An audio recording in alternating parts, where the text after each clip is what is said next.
பாட்டாளி சொந்தங்களே, அன்புமணி தம்பிகளே வணக்கம். நேற்று இந்த தேஞ்சி போன தேமுதிக தொகுதிகளுக்கு வேட்பாளர் அறிவிப்பு செஞ்சுருக்கிறாரு பிரேமலதா. எப்படி செஞ்சுருக்காங்கன்னா, இவங்க வாங்கினதே 10 சீட்டு. அந்த 10 சீட்டில் 6 சீட்டு அவங்க கம்யூனிட்டிக்கு, அதாவது நாயுடு கம்யூனிட்டிக்கு. அவங்க நிற்கிறது எல்லாமே விருதுநகரை தவிர மற்ற எல்லாமே நம்ம வன்னியர் மக்களும் ஆதிதிராவிட மக்களும் பெரும்பான்மையாக வாழ்கின்ற வட மாவட்டங்களில். எவ்வளோ ஒரு சாதிப்பற்றோட சீட்டை கொடுத்துட்டு இளிச்சவாயனுங்க எங்கே இருக்காங்க அப்படின்னு சொல்லிட்டு தேடி தொகுதியை தேர்ந்தெடுத்து நிற்கிறாங்க பார்த்தீங்களா. அதுலேயும் குறிப்பாக இந்த பிரேமலதா அம்மா நிற்கிறது விருத்தாச்சலத்தில். இந்த அம்மா இவங்க கம்யூனிட்டிக்கே கூட சீட்டு கொடுக்கட்டும், அதை பற்றி நான் தப்பு சொல்லலை. ஆனால் எல்லாருக்கும் பொதுவான கட்சி அப்படின்னு சொல்லிட்டு 6 பேர் உன் சமூகத்தை சேர்ந்தவங்களுக்கு சீட்டு கொடுக்குறியே, அதுதான் தப்புன்னு நாங்கள் சொல்கிறோம். சரிதானா? எல்லா தேசிய முற்போக்கு திராவிட கழகம் அப்படின்னு சொல்லிட்டு ஒரே கம்யூனிட்டி சேர்ந்த 6 பேருக்கு சீட்டு கொடுக்குறியே, அதைத்தான் நாங்கள் மீண்டும் மீண்டும் தப்புன்னே சொல்கிறோம். 6 பேருக்கு உன் கம்யூனிட்டி சேர்ந்த சீட்டை கொடுத்துட்டு இந்த வன்னியர் மக்கள் பெரும்பான்மையாக வாயிற இந்த வட மாவட்டங்களை தேர்ந்தெடுத்து நிற்கிறாங்க பற்றியா?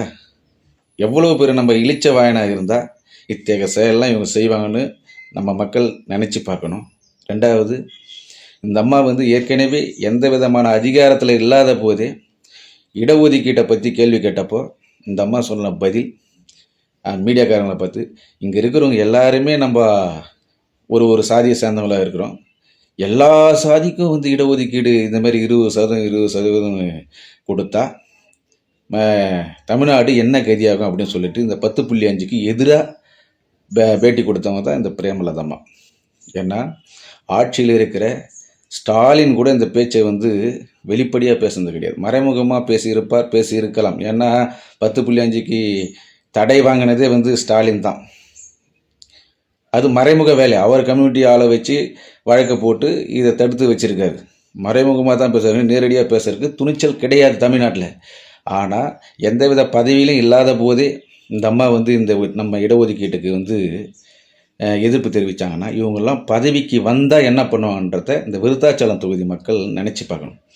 அதாவது நாம் இடஒதுக்கீடு நாம் ஒரு சாதிக்கு மட்டும் கேட்கல, இதை தான் கவனிக்கணும். தமிழக மக்கள் எல்லாருமே அனைத்து சாதியினருக்கும் அவங்கவுங்க விகிதாச்சாரத்துக்கு ஏற்ப அவங்கவுங்களுக்கு இடஒதுக்கீடு. அதுதான் வன்னியர் மட்டும் வாழணும், வன்னியர்கள் மட்டும் வேணும்னு கேட்கல, நாம் அனைத்து சாதி மக்களுக்கும் வேண்டும் தான் நாம் கேட்குறோம்.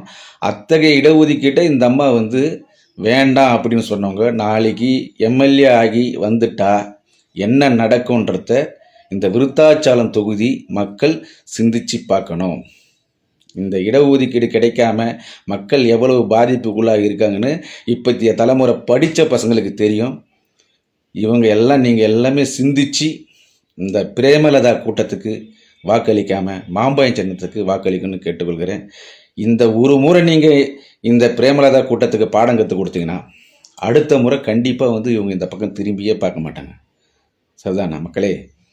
இந்த பிரேமலதா போன்ற ஆட்கள்லாம் நீங்கள் தேர்ந்தெடுத்து சட்டசபைக்கு அனுப்புனீங்கன்னா ஏழை எளிய மக்களுக்கு கிடைக்கக்கூடிய எந்த விதமான இலவசங்களையோ எந்த விதமான இந்த மாதிரி இடஒதுக்கீடு திட்டங்களையோ கொண்டு வர்றதுக்கு கண்டிப்பாக அனுமதிக்கவே மாட்டாங்க. அவங்க நீங்கள் நினச்சி பாருங்கள், அந்த அம்மா நிற்க வச்சுற 10 பேரும் ஜெயிச்சு சட்டசபைக்கு போனாங்கன்னா எல்லா இந்த மாதிரி ஏழை மக்கள் பயன்படுற, பிற்படுத்தப்பட்ட மக்கள் பயன்பெறுகின்ற, தாழ்த்தப்பட்ட மக்கள் பயன்படுகின்ற இந்த இடஒதுக்கீடு இலவசங்கள் எல்லாமே கண்டிப்பாக எதிர்ப்பு தெரிவிப்பாங்க. அதை நினச்சி நமது சொந்தங்கள் இதர சமூக மக்கள் அனைவரும் வரும் சட்டசபை எலெக்ஷனில் நம்ம மாம்பாயம் சின்னத்துக்கு வாக்களித்து வெற்றி பெற செய்ய வேண்டும் என உங்களை அன்போடு கேட்டுக்கொள்கிறேன். நன்றி, வணக்கம். பள்ளி பையன்